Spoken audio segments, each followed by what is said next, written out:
పిత పుత్ర పవిత్రాత్మ నామమున ఆమేన్. క్రీస్తు ప్రేమ జల్లులకు స్వాగతం. ఈరోజు ప్రత్యేకించి మనము పాస్కా కాలంలోని 3వ బుధవారంలోకి అడుగుపెట్టి ఉన్నాము. ఈరోజు వాక్యాన్ని ధ్యానం చేసుకుని దాని యొక్క వివరణను మీతో పంచుకోవాలని ఆశపడుతూ ఉన్నాను. ఓ క్రైస్తవ, నీ ఆస్తి ఏది?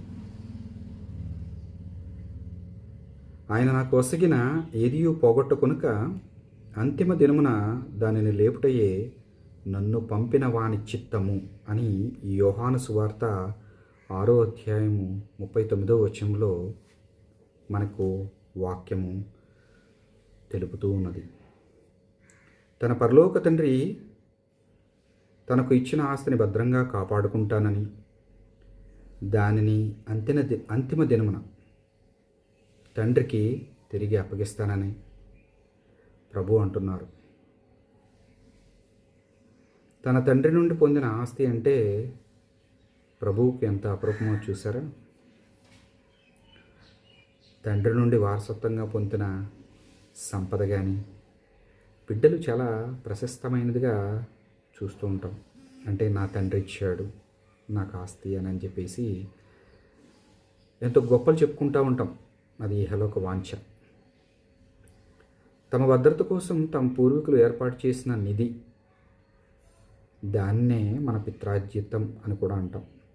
మన తాతల కాలం నుంచి, ముత్తాతల కాలం నుంచి, మన తండ్రుల కాలం నుంచి మనకు ఇచ్చినటువంటి ఏదైతే వస్తు రూపంగా కానీ, భూరూపంగా కానీ, అదే భూమి రూపంగా కానీ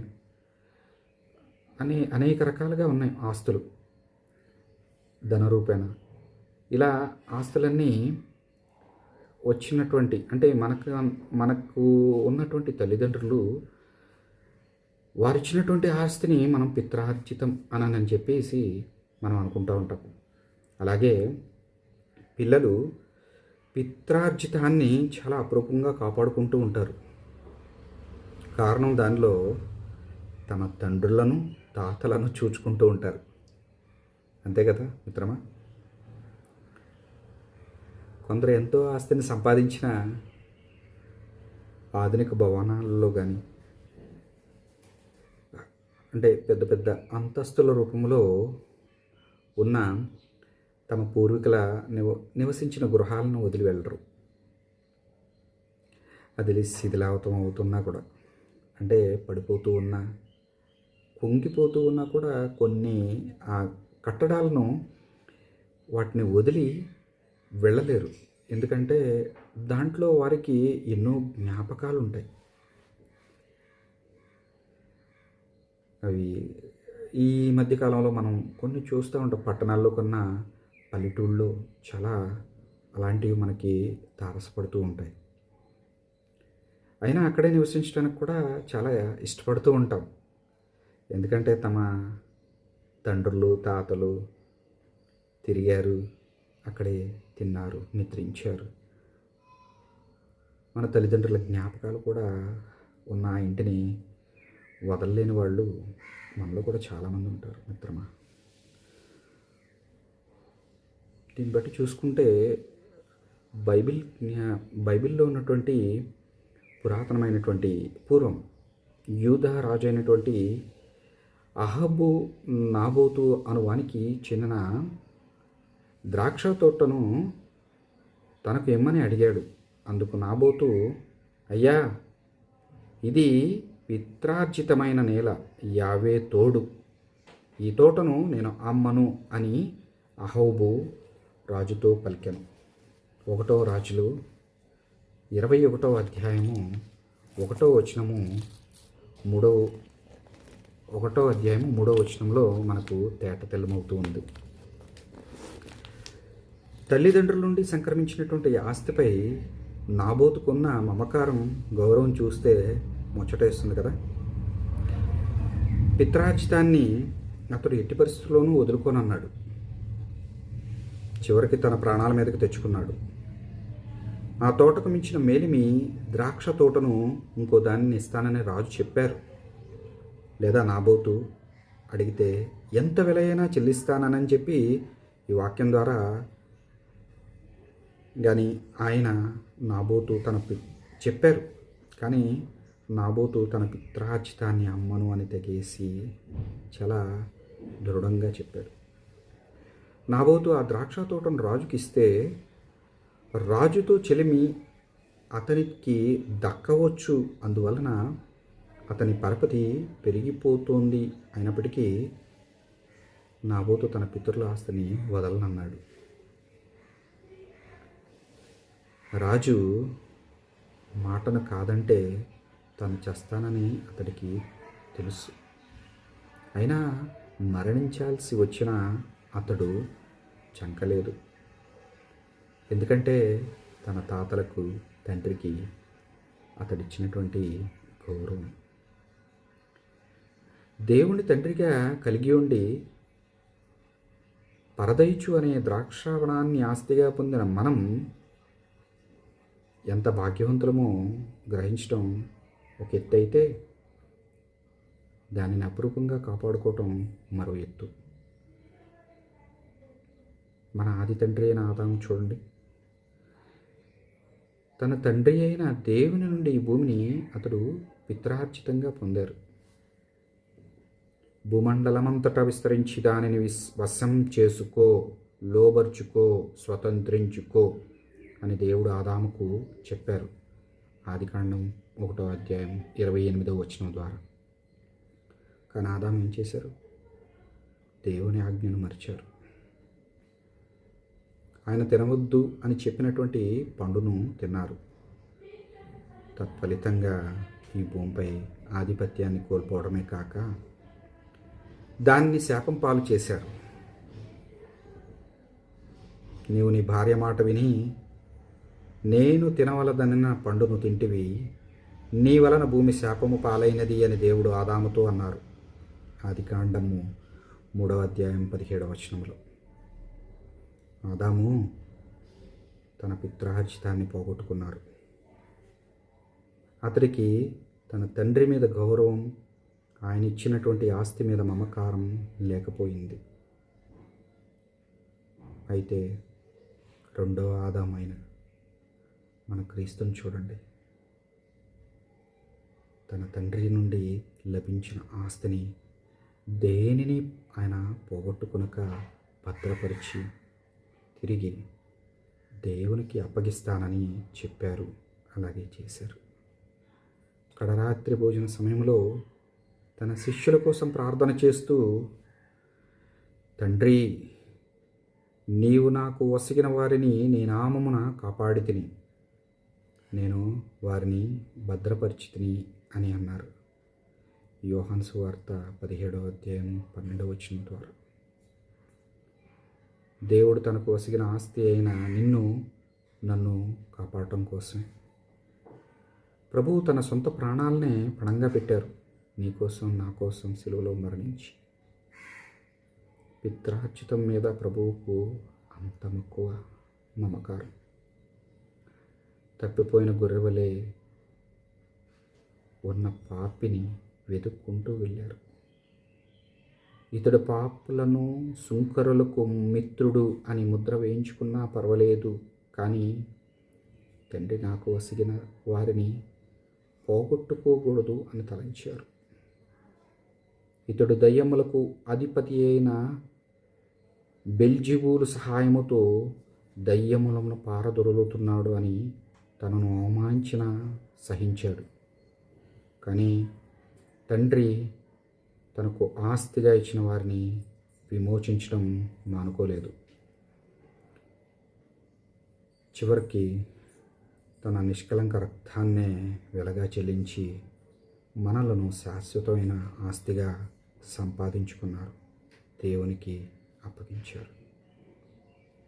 కల్వరిగిరిపై నీ కోసం, నా కోసం సిలువలో వ్రేలాడుతూ మరణించి మనమే ఆస్తిగా భావించి దేవునికి అప్పగించారు. పిల్లలు తమ పిత్రార్జితాన్ని ఇంటి పరిస్థితుల్లో పోగొట్టుకోకూడదు. మరి మన విషయం ఏమిటంటే, పిత్రార్జితం పొందిన సంపదను మనం ఎంతగా భద్రపరుచుకుంటున్నాం?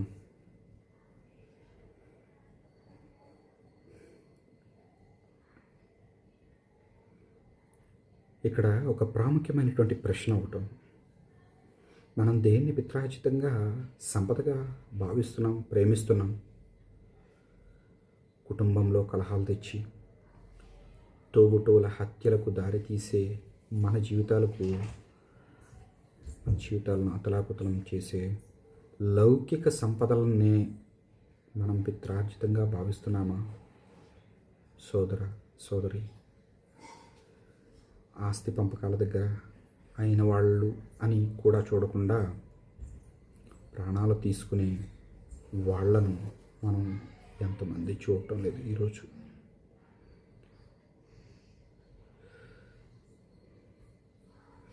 ఎంతమందిని చూడలేదు. అటువంటి ఆస్తులు, అంతస్తులు ఎంత అశాశ్వతము, ఎంతటి అశాంతికి నిలయము తెలియజేయడానికే ప్రభువు కూడా లోభావిని ఈ ఉపమానాన్ని మనకి చెప్తున్నారు. పిత్రార్జితపు పంపకాల దగ్గర వచ్చిన తగాదాల నేపథ్యంలో ప్రభువు దీన్ని చెప్పారు. ఏమనంటే, ఓ లోబి అయిన ధనవంతుడు తన పొలంలో సమృద్ధిగా పండిన పంటలను దాచుకోవడానికి గోదాములు కట్టాడు. తిని త్రాగి సుఖించు అని తనతో తాను చెప్పుకున్నాడు. అయితే ఆ రాత్రికి ఈ భూమి మీద తనకు నూకలు చెల్లాయని వాడు గుర్తించలేకపోయాడు. లూకాసు వార్త 12వ అధ్యాయము 13వ వచనం నుంచి 21వ వచనం వరకు మనకు ఈ వాక్యం ఇలా తెలియజేస్తుంది. అటువంటి అశాశ్వతము, వ్యర్థము అయిన సంపదలన మనం పిత్రార్జితంగా ఆశించేది. అటువంటి దానినైనా ప్రభువు మనకు ఇస్తున్నది. మన పిత్రార్జితం పరలోకం కాదా? ప్రభువు పక్క సిలువ వేడిన దొంగవానికి ఉన్నంత తెలివి కూడా మనకు లేదా? అతడు దైవరాజ్యం సంపదను కాదా ప్రభువు నుండి కోరింది? అందుకే అపోస్తుడైన పౌలు, మీరు మీ మనస్సులను ఇచ్చట భూమిపై గల వస్తువుల మీద గాక అచ్చట పరలోకం నందు గల వస్తువులపైన లగ్నము చేయుడు అన్నారు. కొలస్సీలకు రాసినటువంటి లేఖలో 3వ అధ్యాయం 2వ వచనంలో, గతించిపోని స్వర్గ సంపదలు కూడగట్టుకునేవారే నిజమైన భాగ్యవంతులు. ప్రతిరోజు దేవుడు మనతో మాట్లాడుతున్నాడు పరిశుద్ధ గ్రంథ వాక్యం ద్వారా. అనుదినం మన ఆత్మలను పోషిస్తున్న ప్రభువు భోజనం. ఇవి కావా నిజమైనటువంటి ఐశ్వర్యం? మిత్రమా, ఇవి కావా మనం ఆశించాల్సినటువంటి, ప్రేమించాల్సినటువంటి ఆస్తిపాస్తులు? వీనినే కదా ప్రభువు మనకు ఎన్నటికీ తరగని సిరులుగా ఇచ్చి వెళ్ళింది. ప్రియ సోదర, ప్రియ సహోదరి, మనం ఎటువంటి పిత్రార్జితం కోసం ప్రాకులాడుతున్నామో, ఈ లోకంలో దేన్ని సంపాదించుకోవాలని, దేనిని కాపాడుకోవాలని తాపత్రయపడుతున్నామో ఒక్కసారి ఆత్మ పరిశీలన చేసుకోవాలి. మానవుడు లోకమంతటిని సంపాదించి తన ఆత్మను కోల్పోయిన వానికి ప్రయోజనమేమి? తన ఆత్మకు తుల్యముగా మానవుడు ఏమి ఇయ్యగలడు అని ప్రభువు ప్రశ్నిస్తున్నారు. మార్కు శుభవార్త 8వ అధ్యాయం 36వ వచనం నుంచి 37వ వచనం ద్వారా. అంటే ఈ లోకానికి సంబంధించిన ఏదియు నిజమైన ఆస్తి కాదని, అది శాశ్వతం కాదని, అది మన ఆత్మను కాపాడలేదని ప్రభు అంటున్నారు. కాబట్టి విజ్ఞత కలిగి జీవితం, పరలోకంలో మన ఆస్తిని కూడబెట్టుకుందాం. చిన్న ప్రార్థన చేసుకుందాం మిత్రులారా. తలలు వంచండి. ప్రియమైన ప్రభు, ఈ వాక్యాన్ని ధ్యానం చేయడానికి మీరు ఈరోజు మాకు ఇచ్చినటువంటి ఈ సమయానికి మీకు స్తోత్రములు తండ్రి. ఏది నిజమైన సంపదో, ఇక్కడ మేము ఐశ్వర్యములను ప్రోగు చేసుకుంట కంటే శాశ్వత ఆనందాన్ని అనుభవిస్తున్నాము చెప్తూ, మీ సంపదలను పరలోకమందు కూడబెట్టుకొనుడు అని మీరు మాకు బోధించారు. ప్రభు, మా ఆత్మనేత్రాలను తెరవండి. నిజమైన ఐశ్వర్యం మీలో ఉందని, పరలోక జీవితాన్ని సొంతం చేసుకునే వాళ్ళే అసలైన భాగ్యవంతులని మేము గ్రహించి, పరలోకం కోసం శ్రమించే జ్ఞానాన్ని మాకు ఇవ్వమని వేడుకుంటూ, నమ్ముట నీ వలన అయితే నమ్మువానికి సమస్తము సాధ్యమే అన్న విశ్వాసంతో ముందుకు నడిచే భాగ్యాన్ని దయచేయమని ఈ మా మనవులన్నింటినీ యేసునాథుడైన క్రీస్తు ద్వారా అడిగి వేడుకొనిచున్నాం తండ్రి. ఆమేన్. ప్రభు కృప సదా మనకు తోడై ఉండునుగాక. ఆమేన్. పిత, పుత్ర, పవిత్రాత్మ నామమున ఆమేన్. అందరికీ వందనాలు.